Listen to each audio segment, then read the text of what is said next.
नमस्ते दोस्तों, आपका स्वागत है हमारे चैनल पर। तो आज हम लोग क्लास 6 का सोशल साइंस के बुक का भारत की सांस्कृतिक जड़ें चैप्टर 7 मैं आप लोगों को पढ़ाऊँगी। आप लोग अपनी नोटबुक और पेन तैयार रखिए, मेरे साथ आप भी लिखते जाइएगा ताकि आपको पता भी नहीं चलेगा और आपका नोट्स बन जाएगा। तो चलिए, सबसे पहला क्वेश्चन था आपका कि नचिकेता जो है, यदि आप नचिकेता होते, आप लोग अपना बुक निकाल करके क्वेश्चन को देखिएगा क्योंकि मेरे पास बुक है नहीं। तो क्वेश्चन था पहला नंबर कि यदि आप नचिकेता होते तो यमराज से क्या प्रश्न पूछते।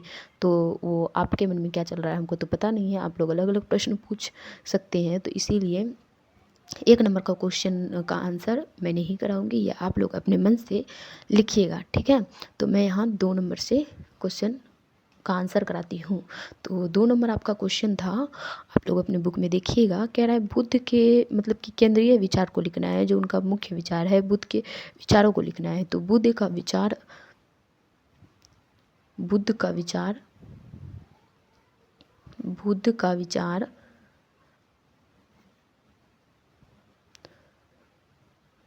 बुद्ध के मुख्य विचार, ये बुद्ध का विचार,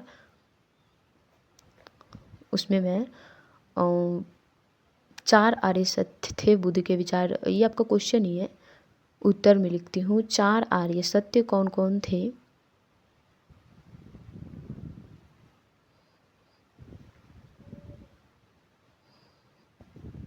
चार आर्य सत्य हैं। 4 आर्य सत्य हैं, कौन कौन थे? तो 4 आर्य सत्य हैं। पहला था संसार में दुख है। संसार में दुख है।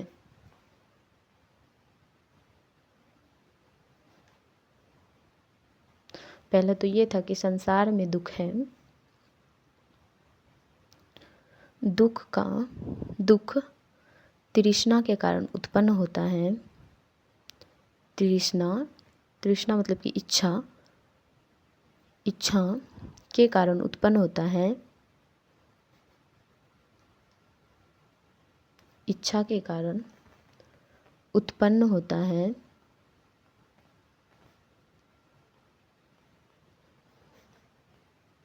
इच्छा के कारण उत्पन्न होता है।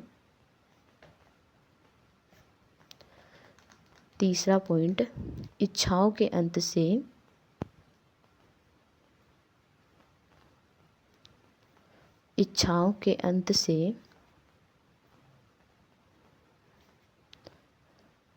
दुख समाप्त हो सकता है। दुख समाप्त हो सकता है।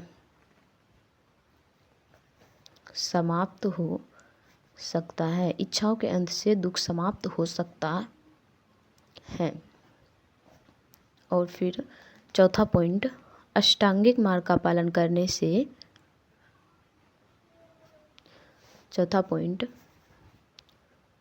अष्टांगिक मार्ग का पालन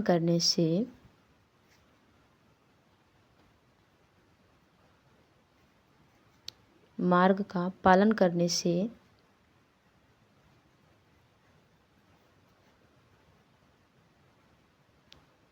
अष्टांगिक मार्ग का पालन करने से मोक्ष संभव है। मोक्ष संभव है। मोक्ष संभव है। तो इसको मैं समझा देती हूँ। 4 आर्य सत्य कौन कौन है? पहला तो संसार में दुख है। दुख तो है संसार में, इतना तो फिक्स है। अब ये दुख का कारण क्या है? इच्छा है। ये दुख का कारण तृष्णा है, मोह माया है, इच्छा है। इस दुख का कारण, इच्छा के कारण ही उत्पन्न होता है दुख। अगर मान लीजिए कोई व्यक्ति को कोई इच्छा ही ना रहे किसी चीज़ के प्रति कि हाँ ये हमको चाहिए, अगर वो मान लीजिए कि इच्छा रहेगा, ठीक है, तब तो दुख स्वाभाविक होगा ही।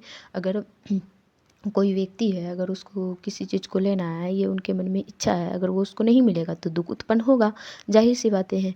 तो इसीलिए दुख का कारण इच्छा है, और इच्छाओं का अगर अंत, इच्छाओं के अंत से दुख समाप्त हो सकता है। यदि इच्छा का अंत हो जाए तो दुख समाप्त हो सकता है। चौथा नंबर, अष्टांगिक मार्ग का पालन करने से मोक्ष संभव है। अगर आप अष्टांगिक मार्ग का पालन करते हैं तो मोक्ष संभव है, तभी मोक्ष की प्राप्ति हो सकती है। तो ये था आपका दूसरा नंबर क्वेश्चन। तीसरा नंबर क्वेश्चन कह रहा है बुद्ध के अनुसरण का मतलब कि बुद्ध के अनुसरण के एक अनुसरण उन्होंने एक दिया था, बड़ा ही प्यारा स्टेटमेंट, कथन दिया था, जो इस प्रकार है। मैं आप लोग को बताती हूँ, आप लोग क्वेश्चन देखिएगा 3 नंबर में। वो स्टेटमेंट था कि जल से स्नान करने से मन शुद्ध नहीं हो सकता, जबकि यहाँ कई लोग पवित्र नदी में स्नान करते हैं। तो इसका अर्थ बताना है आपको, ठीक है ना। 3 नंबर में यही कह रहा था, इसी का अर्थ बताना है। तो हम 3 नंबर का लिखते हैं, आप लोग भी मेरे साथ लिखते जाइएगा। तो 3 नंबर का उत्तर, इस कथन का अर्थ, इस कथन का अर्थ, इस कथन का अर्थ है कि, इस कथन का अर्थ है कि केवल, इस कथन का अर्थ है कि केवल बाहरी स्नान से, केवल बाहरी स्नान से,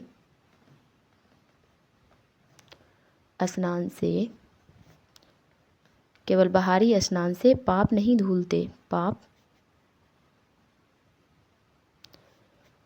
नहीं खत्म होते हैं, ये पाप नहीं धुल सकते हैं, धुल सकते हैं। केवल बाहरी स्नान से पाप नहीं धुल सकते हैं, अर्थात नदी के पानी से स्नान, नदी के पानी से, नदी के पानी से, नदी के पानी से स्नान,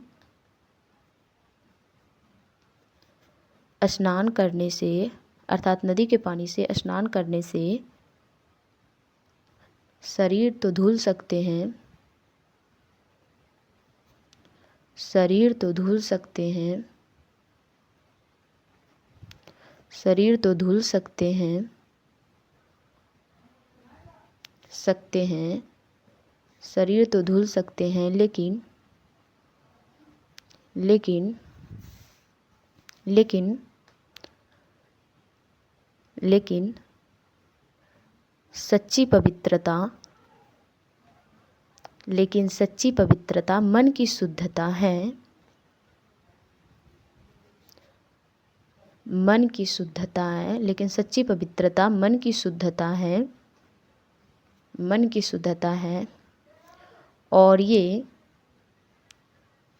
और ये और ये अच्छे विचार, अच्छे विचार, और ये अच्छे विचार और कर्मों से,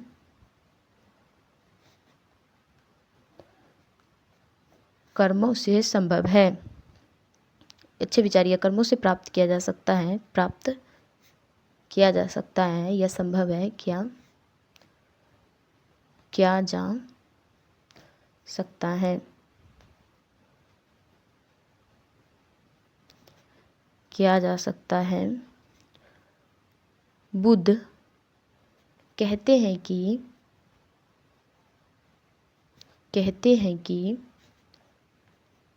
बुद्ध कहते हैं कि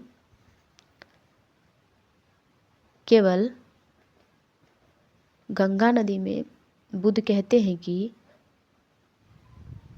केवल, यहाँ सेंटेंस नहीं बैठ रहा है मेरे को लग रहा है, ऐसे लिखिए। बुद्ध कहते हैं कि लोग गंगा नदी में स्नान करने को ही सब कुछ मान लेते हैं, लोग गंगा नदी में स्नान करने को ही सब कुछ मान लेते हैं। कई लोग जो है ना, वो गंगा नदी में स्नान करने को ही सब कुछ मान लेते हैं, गंगा नदी में स्नान करने को ही सब कुछ मान लेते हैं, नदी में स्नान करने को ही सब कुछ मान लेते हैं, स्नान करने को ही सब कुछ मान लेते हैं, सब कुछ मान लेते हैं, सब कुछ मान लेते हैं, लेते हैं, सब कुछ मान लेते हैं, जबकि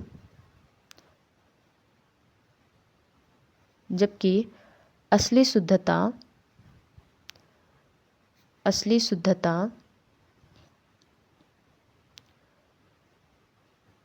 असली शुद्धता तो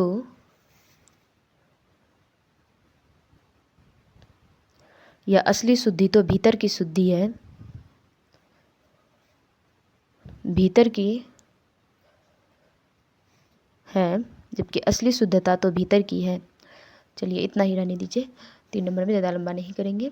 अब तो उसका अर्थ बता दिए, उस स्टेटमेंट, उस कथन का, बड़ा ही प्यारा सा कथन था वो गौतम बुद्ध का। अब चौथा नंबर आपका क्वेश्चन क्या कह रहा है, इसको आप लोग देखिएगा अपने बुक में।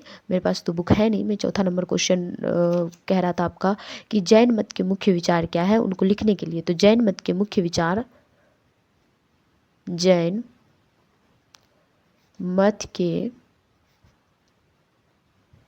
मुख्य विचार, जैन मत के मुख्य विचार, पहला था तो अहिंसा, पहला अहिंसा। कुछ उनके मुख्य विचार है जो मैं लिखती हूँ, आप लोग भी लिखिएगा। अहिंसा, अहिंसा इसका अर्थ है, इसका अर्थ है, अच्छा मैं आप लोगों को ये वाला क्वेश्चन नहीं समझाई, पहले 3 नंबर समझा देती हूँ। क्या कह रहा है, कह रहा है कि आपका वो स्टेटमेंट कह रहा था, उसकी उसी कथन का अर्थ मैं बता रही हूँ। इस कथन का अर्थ है कि केवल बाहरी स्नान से पाप नहीं धुल सकते हैं, केवल बाहरी जल से स्नान कर लेने से पाप नहीं धुलता, अर्थात नदी के पानी से स्नान करने से शरीर तो धुल सकते हैं, लेकिन मन नहीं, ठीक है ना। या फिर लेकिन 1 मिनट, ये लग रहा है कुछ यहाँ पे, लेकिन मन नहीं, ये तो मैं लिखना ही भूल गई, लेकिन मन नहीं, ऐसे आप लोग यहाँ लिख सकते हैं, लेकिन मन नहीं, मन नहीं, हाँ लेकिन मन नहीं। अब सेंटेंस बैठ रहा है और अच्छा भी लग रहा है। सच्ची पवित्रता लेकिन मन नहीं, यहाँ अब यहाँ ऐसे लिखिएगा, यहाँ से सच्ची पवित्रता मन की शुद्धता है, शुद्धता है, और ये अच्छे विचार और कर्मों से प्राप्त किया जा सकता है। बुद्ध कहते हैं कि लोग गंगा नदी में स्नान करने को ही सब कुछ मान लेते हैं, जबकि असली शुद्धता तो भीतर की है। तो असली शुद्धता भीतर की है, सिर्फ गंगा नदी में स्नान करने से कोई व्यक्ति शुद्ध नहीं हो सकता। असली शुद्धता है मन को शुद्ध करना, और वो मन कैसे शुद्ध होगा, अच्छे विचार और अच्छे कर्म कीजिएगा तभी मन शुद्ध होगा, अन्यथा मन शुद्ध नहीं होगा। तो यही यहाँ पे बात आपको बताया गया है। अब है जैन मत का मुख्य विचार। तो जैन मत के मुख्य विचार मैं आप लोगों को बताती हूँ। पहला तो है अहिंसा, अहिंसा इसका अर्थ है मन, विचार, विचार, कर्म, कर्म से किसी भी जीव को चोट नहीं पहुंचाना, किसी भी जीव को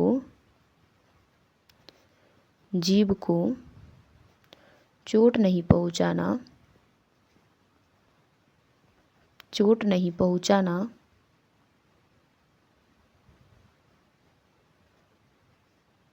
चोट नहीं पहुंचाना,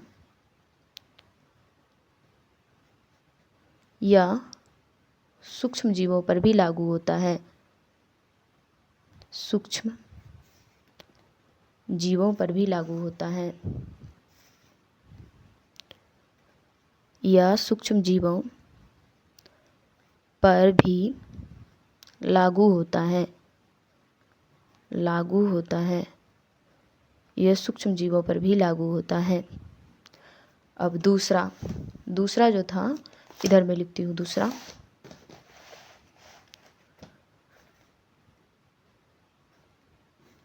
दूसरा था अनेकांतवाद,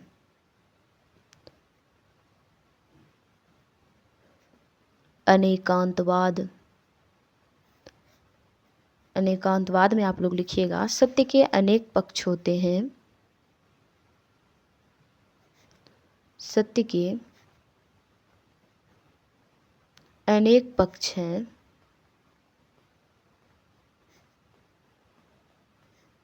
हैं। सत्य के एक पक्ष नहीं होते हैं। सत्य अर्थात, यहाँ पे अर्थात लिखिए, उसी का मतलब मैं बता रही हूँ। अर्थात सत्य के एक पक्ष नहीं होते हैं। एक पक्ष नहीं होते हैं। नहीं होते हैं। सत्य के एक पक्ष नहीं होते हैं। सत्य के अनेक पक्ष होते हैं, उसके एक पक्ष नहीं होते हैं। इसे अनेक दृष्टियों से देखा जा सकता है। इसे अनेक दृष्टियों से देखा जा सकता है। अनेक दृष्टियों से देखा जा सकता है। दृष्टियों से देखा जा सकता है। देखा जा सकता है। इसे अनेक दृष्टियों से देखा जा सकता है। 2 पॉइंट हो गया। और तीसरा पॉइंट लिखिएगा, उसी में तीसरा पॉइंट लिखिएगा आप लोग। उसी का तीसरा पॉइंट, ओ परिग्रह। ओ परिग्रह। ओ परिग्रह। ओ परिग्रह में लिखिएगा, भौतिक वस्तुओं का, भौतिक वस्तुओं और धन का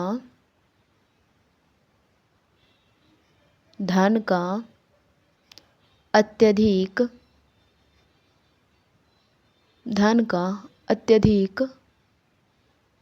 संग्रह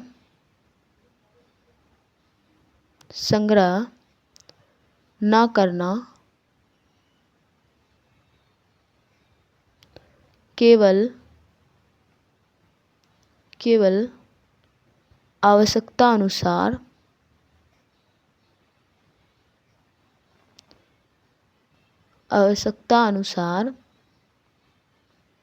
वस्तुओं,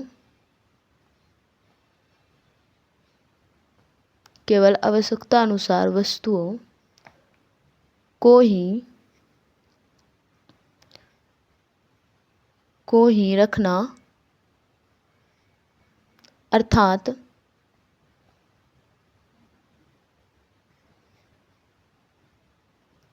कम इच्छाएं रखना,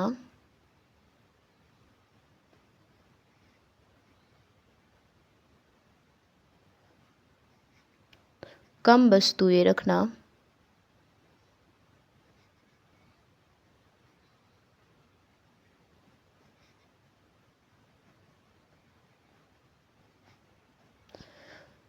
तो आज इतना ही रहने दीजिए।